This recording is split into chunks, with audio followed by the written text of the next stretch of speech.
এই ভর্তাটা একেবারেই বাসায় বানাবেন না। কেন বানাবেন না জানেন? এটা এতটাই মজা হয়, আপনি একবার এর স্বাদ মুখে লাগিয়ে নিতে পারলে আপনার বারে বারে তৈরি করে খেতে ইচ্ছা করবে, এটা এতটাই মজা হয়। তো এই ভর্তা বানানোর জন্য সবার আগে আমাদেরকে যেটা করতে হবে, কাঁকরোলকে হালকা একটু হলুদ মরিচ লবণ মাখিয়ে ভেজে তুলে রাখতে হবে। তারপর আধা কাপ আমি এখানে চীনাবাদাম নিয়েছি, এগুলোকে আমি খুব সুন্দর করে ভেজে তুলে রেখেছি। এবং পরিমাণ মতো পেঁয়াজ, কাঁচামরিচটা ঝাল যে যেরকম পছন্দ করেন সেই অনুযায়ী নিয়ে নেবেন। আর রসুন 2 থেকে 3 কোয়া নিলেই হবে। এখানে আমাদের কোনো প্রকারের চিংড়ি মাছ যাবে না, না যাবে কোনো শুটকি।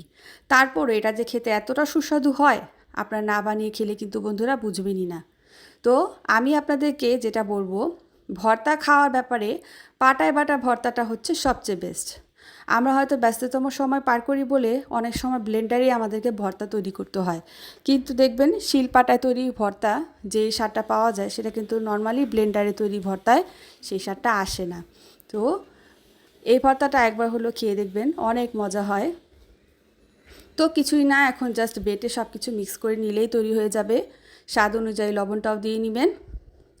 একেবারে আঠালো মাখা মাখা একটা ভর্তা ভাত দিয়ে মেখে খেতে দেখবেন এত টেস্টি হয়। কোনো প্রকার চিংড়ি মাছ নেই, না আছে শুটকির ঘ্রাণ, তারপর একটা অসাধারণ ফ্লেভার। আপনারা অবশ্যই ট্রাই করে দেখবেন এবং আমাকে জানাবেন কেমন লাগে।